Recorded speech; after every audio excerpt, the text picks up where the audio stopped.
Right, so Duffy here. I'm just doing the last bits of bodywork on this cab. Somebody repaired this with plastic pudding at some point in time. They all go here, even on the Green Goddess, the auxiliary fire service engines. They had this bit of the cab, and the rest of it was completely different, and they all rot here as well. It's a water trap. Now, of course, none of these bits in here get painted when the thing's built. I'm amazed that it's lasted as long as it had. So I'm trying to do this one-handed here. This is a section I just made, handmade, to fit in there. It does fit. Obviously cutting back where there was any holes, and it does all fit in there correctly. I'm just going to tack it up to this piece here, which I made, one each side, obviously left and the right hand. It's obviously missing because it's rusted away, and then the wing goes in here. So I'm just going to tack it to this, so I can take this away, because I want to paint all this and suck out the rubbish that's in there. And you can see, yeah, suck all that out, push that back. It does move on, and paint all in there, so that when I fit this, okay, I can't paint behind here, and of course we're going to weld along here and here, you know, to get this fit. I can't paint any of that, but I'll give it half a chance.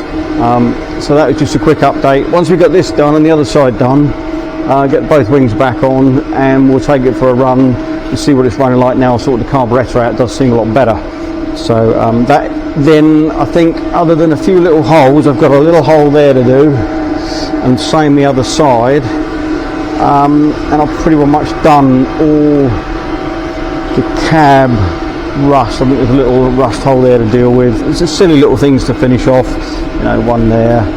And this one wasn't too bad, to be fair. I've seen a hell of a lot worse. It's pretty good, and you can't get a lot of the panels now, as far as I understand, and the ones that you can get, you have to sacrifice one of your kidneys for, because they're just so expensive. Everything for this thing from the specialist is just eye-wateringly expensive. We're going to need all new cab rubbers, new door seals, window rubbers. That alone is going to probably cost me my other kidney. So I thought I'd make the panels myself, because I'm pretty sure you can't get these, but I could be wrong. If somebody knows any different, have to let me know, but it's too late now because I'm making my own. So that's it for this update. I will try and show you how I made this piece when I now worked out roughly how to do it, and I haven't got any fancy tools. It's literally a hammer and a few dollies and blocks of metal to beat things around. It's crude as you like, but it seems to work. So I'll get that side finished, and then we'll come back to this side. I'll try and show you how I made it. Now, I've just painted this in the old Genolite to obviously treat the rust. I'm going to red oxide it, because you can't get it any of this once the panel goes on. And whoops, here we go, one repair panel, so I can hold it up, that goes basically in there like that. It all fits, but it's all bolted up. I'm going to need a little bit of filler on this bit here, just to get the perfect shape out of it. Remember, I did this with slitting it and welding and dressing the welds flat. I don't even have a string of stretcher or anything to get the shape, but we're pretty much there. So I'm going to paint all this once the Genolite's gone off, and the vehicle, and obviously we'll burn a bit of paint off when we weld that in, and we'll clean all the rust up all around here, and red oxide that for now, and then we'll get on to the other side. So yeah, after many hours of welding, cutting, dressing and dollying it to shape, we finally have I'll really hold it out so you can see the whole thing, a workable repair panel. And now I need to do a right one once this one's done, and put this side of the vehicle. Right, there you go, all welded up. It's going to need a skim, just a skim to get the contour perfectly right, of filler. That gap there is only because there's a bolt missing. I haven't put it in. The hole, it's a fraction out. This hole needs opening out very slightly, and because I never moved the angle line that was under here, that's still in the original position. And this wing is a new old stock, it's never been on a vehicle, so we just need to tweak that a bit, and it's not quite right there. Whether we need a bit more material in there, and this needs straightening out. I mean, it is an old army truck. You see that that's a bit more curved there, whereas this side's a bit flat on this bit. It's bent in, so I'm going to bend that out and probably put a bit more material in there. I don't want to put filler in there because it'll fall out. But it's all bolted on. I did that dent, or you can pick it up.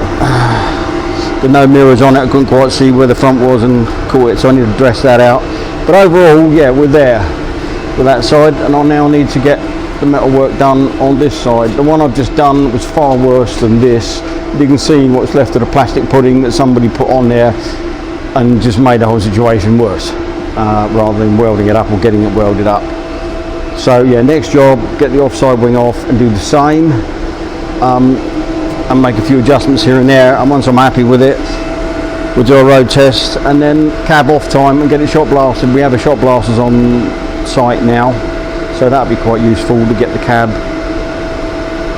shot blasted and wings. The wings are red anyway, and the skirts on the door bottoms here are red, along with that panel is red as well, up to there.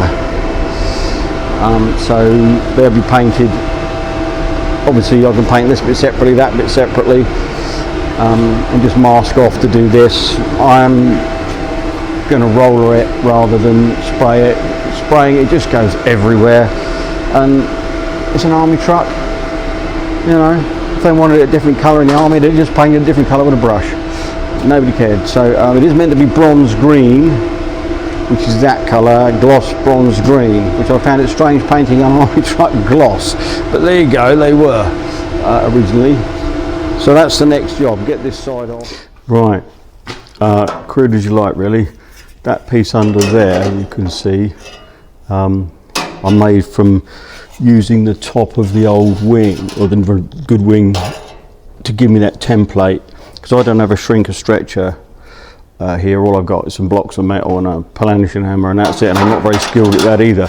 But basically, that'll hold that up in there with a bit of tape, or put a little tack on it perhaps, to hold that there, and I've got to do the same this end so it's in the right place. Make it too big. I cut a piece too long and too wide to start with,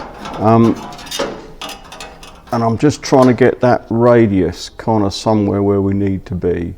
I'm probably going to be able to cut off these 1, 2, 3 this side and probably 2 that side, because it only really needs to pick up from this point here.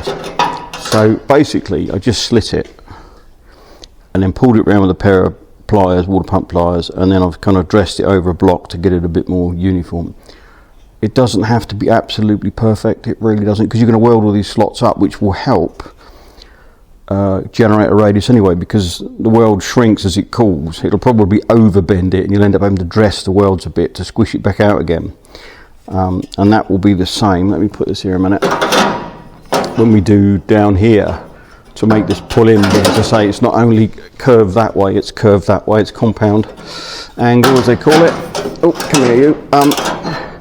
So I'm going to go and trim a bit more off of here. I have trimmed these little bits up. They were too deep, and they still are too deep anyway, but I just trimmed them up a bit for now, and I'm going to go and trim these off. Well, now I zing those bits off there and there, and it's difficult to tell that it's going to be right when it goes in, because I shall obviously trim down. Whoops, there we go, I'm on the floor. Come here you. I can trim this off here across that line there, because it's deliberately too big, as you can see. If I hold it up right like that, it yields approximately at the moment. We're just trying to get a shape that's going to work. Now what I've got to do is cut slots down here again to achieve a radius, because I don't have a shrinker or a stretcher machine to do this, so it is as crude as you like. Put some slots in it so you can dress it around a block and shrink it back and then weld the slots up, which will over pull it, as I said before, and you'll end up dressing the welds to get the curve out, because it'll be too curved, but there's not much you can do about that. And on this side I just wanted to show here there's a dip. I don't know if I can get the camera to pick it up there. You can just see it. Now this needs a light skim of filler to get the shape perfect. Don't want to put too much filler. I can't get behind here. There's a double skin. I want to get a torch in there so you can see it. If I could have got in behind it with a block or a hammer, I could have dressed those welds flatter. You see, there you go, you can't get in behind it. And I could dress this out, effectively spreading the metal, because it's obviously shrunk where the weld is pulled in, and it hasn't shrunk so bad round here because it's a more defined curve, so that makes it stronger and it doesn't shrink so much. It's just the nature of the beast, not much I can do about it. So and of course this is quite a big piece compared to the other side. This is quite a lot wider.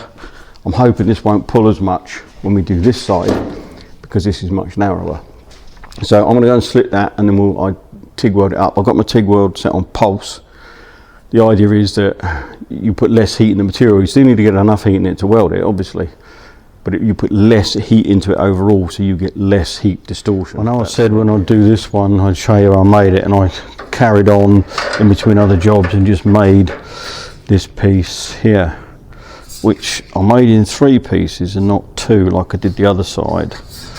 And on the other side it's much wider here than this one, and if you look in there you can clearly see, the light on it, you can't actually get behind it to dress out that dent that's on the other side. But I cut this one, or joined it there, and also the underneath is a piece as well, so it's a 3-piece instead of a 2-piece, and hopefully I'll weld that on there and stitch that in there, get it in the right place.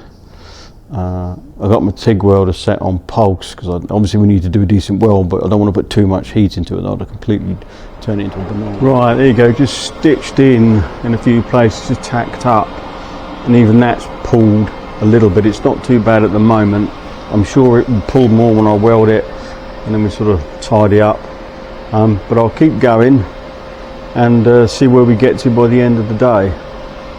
You know, I do often wonder what's going to happen to all these old vehicles, because if powers that shouldn't be have their way, they reckon in the next 10 years we'll all have to have our digital IDs and all that rubbish, and blow them to a breathalyzer, and we'll all have to have cars that are on the internet 24/7 and yada yada yada. What's going to happen to all the classic cars, bikes and trucks? Are we just going to throw them all away or push them into museums that you won't be able to go to because you won't be able to drive anywhere? It does make you wonder, doesn't it, where this is all heading. Right, there you go, painted. It's actually pulled a little bit there. That is the nature of the beast of welding, I'm afraid. The metal expands when you weld it because it gets hot, and then it contracts as it cools and it distorts. And even though I was doing it with a TIG on pulse, current right down, I still wanted a decent weld, but it's only a small amount of filler in there just to get a contour. The main thing is we've got rid of the hole and got rid of all the plastic pudding that was actually plugging the hole up. So and the vent flap fits in there perfectly. So it's interesting, that one pulled there and this one pulled a bit further round. It's just luck of the draw. So we'll get the wing on tomorrow temporarily. Right, back together, ready for a test drive. See if the carb's playing up or behaving now, hopefully. Obviously there's a rubber seal to go in here, you can see what's left of the old one. They're not the same, these were the apertures, and this is exactly as it was, so I haven't changed anything. A little bit of filler in there, give it a skim. I'm not one for filler too much, but it's all pretty much back together, and we can take it for a spin. But my comment earlier saying, you know, what will happen to all these old vehicles if the insurance companies get their way? And I mean, we all have to be on, all vehicles have to be online all the time, otherwise you can't get insurance. I mean, it sounds completely nonsense and completely ridiculous to me, but the powers that shouldn't be, I'm sure, are up to no good. So what will happen to the entire classic vehicle market, whether it's cars, bikes, trucks, buses, whatever happens to be your flavour? You know, the entire industry is going to be wiped out. Or maybe we'll end up stuffed, our owners, with their vehicles in a museum somewhere that you can all view virtually, and your headset from your cell in your 15-minute city, if they get away with that stunt as well. But it'd be a shame, but there we go, it is ready to rock. And then when, assuming the carburetor is going to behave and we've got it right, it's back in cab off, doors off, wings off, back to bare metal, repaint. Wings are red, the skirts on the bottom of the doors here are red, from what the pictures I've seen, the rear, get out of the way of the fire, the rear wheel arches or mudguards are red as well, which denotes it's a bomb squad truck. So that's where we're at. So I will say Merry Christmas to everybody and anyone who's watching my nonsense, and hopefully we'll be able to post a video on a road test next week. So in the meantime, enjoy yourselves over Christmas, don't drink and drive because you spill it, and we'll see you shortly.